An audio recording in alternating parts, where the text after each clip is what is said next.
నమస్కారం. హైడ్రా అనగానే Hyderabad disaster management asset protection centre ఏదైతుందో, అథారిటీ ఏదైతుందో దానికి సంబంధించిన వార్తలు రోజు రోజు వస్తున్నాయి. హైడ్రాను అభినందించని వారు లేరు. రంగనాథ్ పేరు మారుమోగిపోతుంది.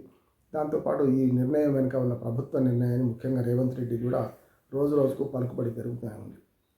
కాకపోతే విమర్శలు చేస్తూ ఇది ఇక్కడితో ఆగిపోతుందా, కొనసాగుతుందా అనేక అనుమానాల మధ్యన గత నెల రోజులుగా హైడ్రా కూల్చివేతలు వరుసగా జరుగుతున్నాయి. ఇవాళైతే మల్లం చెరువు అటు పక్కన చాలా హైదరాబాద్ శివార్ ప్రాంతాల్లో ఉన్న చెరువుల్లో FTL జోన్లో, అట్లాగే మనకు బఫర్ జోన్లలో FTL లెవెల్లో ఉన్న భూముల్లో బఫర్ జోన్లలో కూల్చివేతలు కొనసాగుతున్నాయి. ఇవాళ అతిపెద్ద ఎత్తున విల్లాలు కూడా నిర్మాణంలో విల్లాలను కూడా కూల్చివేశారు. దీని మీద ఎవరికి అనుమానం లేదు. వరకు చెప్పాలంటే రేవంత్ రెడ్డి మంచి నిర్ణయమే తీసుకున్నట్టు అంటున్నారు. కానీ దీని వెనుక కొన్ని సంగతులు వినిపిస్తున్నాయి మనకు. ముఖ్యంగా ఈ 20-30 ఏళ్ల క్రితం ఈ నిర్మాణానికి అనుమతి ఇచ్చిన అధికారుల సంగతి ఏంటి అంటే 5-6 అధికారుల మీద చర్యలతోనే ఇక సరిపెట్టారు అనే విమర్శ కూడా ఎదుర్కొంటుంది. అట్లాగే ఇది కొనసాగితే రంగనాథ్ గారికి, ఈ హైడ్రా అథారిటీకి చైర్మన్గా ఉన్న రంగనాథ్ గారికి క్రెడిట్ పోతుంది. ఆగిపోతే మాత్రం బదనామయ్యేది రేవంత్ రెడ్డి అని నేను మొదటి చెప్తున్నాను. కనుక పులి మీద స్వారీ చేస్తున్న రేవంత్ రెడ్డి పులి మీదకి దిగుతారా, మరి లేకపోతే మెల్లమెల్లగా షరతులు వర్తిస్తాయని వీటికి మినహాయింపులు ఇస్తారా అంటే ఇప్పటికే షరతులు వర్తిస్తాయని మినహాయింపులు మొదలైనవి. మొదటగా ఇవి హైడ్రా పరిధిలో ఉన్న, అంటే ఔటర్ రింగ్ రోడ్ పరిధిలో లోపల పరిధిలో ఉన్న కొన్ని నిర్మాణాలను కూల్చివేసే క్రమంలో ఒక వివరణ హైడ్రా చైర్మన్ రంగనాథ్ గారు ఇచ్చారు. ఏమనంటే, విద్యా సంస్థలు అట్లాగే ఆసుపత్రులు కొద్ది రోజులు మినహాయింపిస్తాం, నోటీసులు ఇస్తున్నాం. అకాడమిక్ ఇయర్ పూర్తయ్యేలోగా వాళ్ళు కూల్చివేయాల్సి వస్తుంది, లేకుంటే దాని నుంచి ఖాళీ చేయాల్సి వస్తుంది. తర్వాత మాత్రం ఎట్లాంటి ఉపేక్షించము. ఆసుపత్రుల్లో కూడా రోగులు ఇబ్బంది పడవద్దు కనుక ఈ రెండింటినీ ఇప్పుడు మినహాయిస్తున్నామని మొదటి మినహాయింపు అక్కడి నుంచి మొదలైంది. ఇక కూల్చివేతలో భాగంగా తాము గతంలో 20 ఏళ్ల క్రితమే GHMC నుంచి పర్మిషన్ తీసుకున్నామని, HMDA నుంచి పర్మిషన్లు ఉన్నాయని, అట్లాగే ఇరిగేషన్ శాఖ నుంచి పర్మిషన్లు ఉన్నాయని, అన్ని పత్రాలు దాఖలు చేసిన తర్వాతనే బ్యాంక్ అడ్వకేట్స్ లీగల్ ఒపీనియన్ ఇచ్చిన తర్వాతనే బ్యాంకర్లు మాకు లోన్లు ఇచ్చారు కనుక మమ్మల్ని అన్యాయం చేస్తే ఎట్లా, కనీసం నోటీసులు ఇవ్వకుంటే ఎట్లా అనే ఒకదాన్ని పెద్ద ఎత్తున బాధితులు ప్రజల దృష్టికి తీసుకొస్తున్నారు, ప్రభుత్వం దృష్టికి తీసుకొస్తున్నారు. దీనిలో బాగా కొందరు కోర్టు కూడా వెళ్ళారు.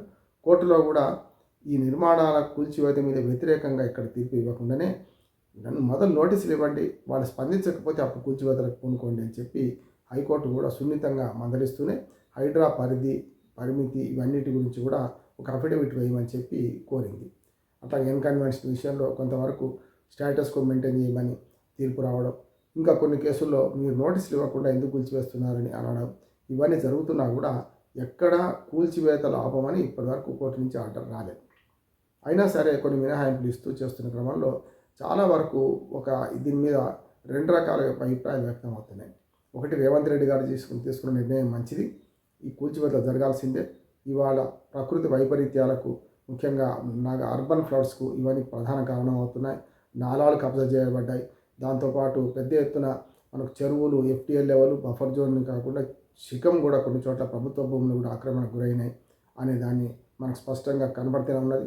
నీరు పల్లె మేరకు నిజం దేవుడెరుగు అన్నట్టు నీరు ఇప్పుడు వర్షాలు బాగా పడి ఫుల్ ట్యాంక్ లెవెల్ అన్నీ వచ్చిన తర్వాత ఇప్పుడు మనకు ఎక్కడి వరకు ఫుల్ ట్యాంక్ ఉన్నది అనేది మనకు అర్థమవుతుంది.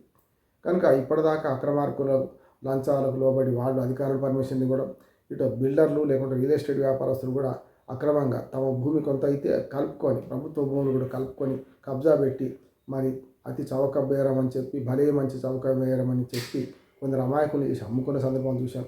పర్మిషన్లు ఇచ్చింది కొంత అయితే దాన్ని దాటి కూడా ఇల్లు కట్టిన సందర్భం చూసాం.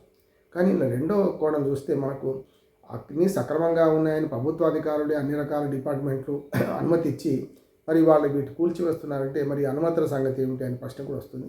కొందరు కన్నీరు మున్నీరై మేము కూడబెట్టుకున్నాం, పైసా కూడబెట్టుకొని సంపాదించిన డబ్బులతోని మేము బ్యాంకు లోన్లు కట్టుకొని ఎప్పటికప్పుడు వాయిదాలు కట్టుకొని కొన్ని 20-30 సంవత్సరాలుగా మేము ఇల్లు సొంతం చేసుకుంటే ఇప్పుడు మా కొంప గోడును బయటపడేసి కూలిస్తే ఎట్లా అని ఆవేదన చెప్తున్నారు. కొందరు బోరుమని ఏడుస్తున్నారు కూడా.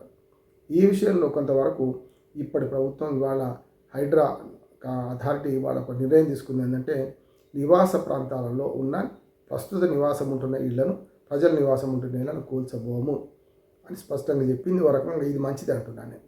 ఎందుకంటే మినహాయింపులు సహజమే. విద్యా సంస్థలకు విద్యార్థులకు ఎట్లా మినహాయింపు ఇస్తుందో మనకు ఆసుపత్రులకు మినహాయింపు ఎట్లా ఇచ్చారో మరి ఇది కూడా అవసరమే కదా. కనుక మొదలు ఏవైతే నిర్మాణంలో ఉండి ఇప్పుడు నివాసం లేని ప్రాంతాలు ఏవైతే ప్రజలు నివసించని పరిస్థితులు ఏమున్నాయో వాటిని మాత్రమే కూరుస్తామన్నారు. ఇది చాలా మంచి నిర్ణయం అని నేను అంటున్నాను. ఎందుకంటే ఎట్లాగో బిల్డర్లు అక్రమాలు చేసుకునే క్రమంలో అమ్ముకుండొచ్చు. కనుక కనీసం ఆ బిల్డర్ మీద బాధ్యత ఉంటుంది. ఇప్పుడు అన్ని నిర్మాణం కూలిస్తే ఎవరైతే అడ్వాన్స్ ఇస్తే తమ అడ్వాన్స్ తమకి ఇచ్చేయమంటారు, వెనక్కి తీసుకుంటారు. నష్టపోతే బిల్డర్ మాత్రమే నష్టపోతారు, కానీ సామాన్య ప్రజలు నష్టపోరు. కనుక పేదల విషయంలో కూడా ఇట్లాంటి మినహాయింపు ఇవ్వాల్సిన పరిస్థితి వస్తున్నది. కానీ ఏవైతే తాత్కాలిక నిర్మాణాలు ఉన్నాయో పేదలవి కూడా తొలగించి వాళ్ళకి సరైన న్యాయం చేయడానికి ఎక్కడైనా ప్రభుత్వ స్థలాలు చూపించి వాళ్లకు న్యాయం చేయాల్సిన బాధ్యత కూడా ఈ ప్రభుత్వం మీద ఉంది. ఇంకొక మినహాయింపు కూడా నేను ఇవ్వమని కోరుతున్నాను. మొట్టమొదటి ఇప్పుడు మీరు ఇళ్లను కూల్చము, నివాసం ఉంటున్న ఇళ్లను కూల్చము, నిర్మాణంలో ఉన్న ఇళ్లను కూల్చుతామనేది మంచి నిర్ణయం. నివాసం ఉంటున్న ఇళ్లలోని యజమానులను కూడా మరి ఇప్పటికే నివాసం ఉంటే మీరు ఖాళీ చేయాల్సింది కోరి టైం ఇవ్వాల్సిన అవసరం ఉన్నది. రెండవది, వీటికి అనుమతులు ఇచ్చిన అధికారులను లేకుంటే గతంలో రకరకాల పర్మిషన్లు ఇచ్చిన అధికారుల మీద కూడా చర్య తీసుకోవాల్సిన అవసరం ఉంది. ఇక ఏవైతే పేదలు ఎవరైతే ఉంటున్నారో చిన్న చిన్న గుడిసెలో రేకుల రూమ్ వేసుకున్నారో వాళ్ళందరినీ తొలగిస్తూనే వాళ్ళకి సరైన విధంగా న్యాయం చేయాల్సిన బాధ్యత కూడా ప్రభుత్వం మీద ఉన్నది. ఇక ఏమైనా సరే ఈ మినహాయింపు ఏవైతే ఇచ్చిందో ఇది మంచి నిర్ణయమే అని సర్వత్రా హర్షం వ్యక్తం అవుతుంది. కానీ ఈ హైడ్రామాగా మారకుండా ఉండాలంటే ప్రస్తుతం ఏవైతే ఎఫ్టీఎల్ లెవెల్ మన బఫర్ జోన్ లెవెల్ నిర్ధారించి కొలతలు వేసి వాటి హద్దులు బంద్ ఏర్పాటు చేసి ఇక నుంచి ఈ లోపల నిర్మాణాలు జరగకుండా చూడడం, జరిగిన నిర్మాణాలను కూడా ఎట్లా సమయోచితంగా వాళ్ళని తొలగించే ప్రయత్నం ఎట్లా చేస్తామో ఆలోచన చేయాలి. మూడవది ఏంటంటే దీన్ని కేవలం హైదరాబాదు రింగ్ రోడ్ లోపల ఓఆర్ఆర్ లోపల పరిమితం కాకుండా హెచ్ఎండిఏ పరిధి అట్లాగే ఎక్కడికక్కడ పెద్ద పెద్ద నగరాలు వరంగల్, నిజామాబాదు ఇట్లాంటి నగరాలకు ఇట్లా గ్రామాలకు కూడా విస్తరించి ఎక్కడికక్కడ జిల్లా కలెక్టర్లకు హైడ్రా లాంటి అధికారాలు ఇచ్చి వెంటనే దానికి ప్రత్యేక వ్యవస్థను ఏర్పాటు చేసి చెరువులు, కుంటలు, నాలాలే కాదు ప్రభుత్వ భూముల ఆక్రమణలు కూడా తొలగిస్తూ పర్యావరణాన్ని పరిరక్షించాలి. పర్యావరణానికి అవరోధంగా ఉన్న ఈ నిర్మాణాలను, ముఖ్యంగా అక్రమ నిర్మాణాలను పూర్తిగా తొలగించేదాకా విశ్రమించకుంటే హైడ్రాకు అట్లాగే ముఖ్యమంత్రికి మంచి పేరు వస్తుంది. ఈ దశలో ఇట్లాంటి మినహాయింపులు కేవలం తాత్కాలికంగానే పనిచేయాలి. తర్వాత ఈ మినహాయింపు లేకుండా ప్రభుత్వ స్థలాలు ఎవరు ఆక్రమించుకున్నా కఠినంగా వ్యవహరిస్తామనే సంకేతాన్ని ఈ ప్రభుత్వం ఇవ్వాల్సిన అవసరం ఉంది. నమస్కారం.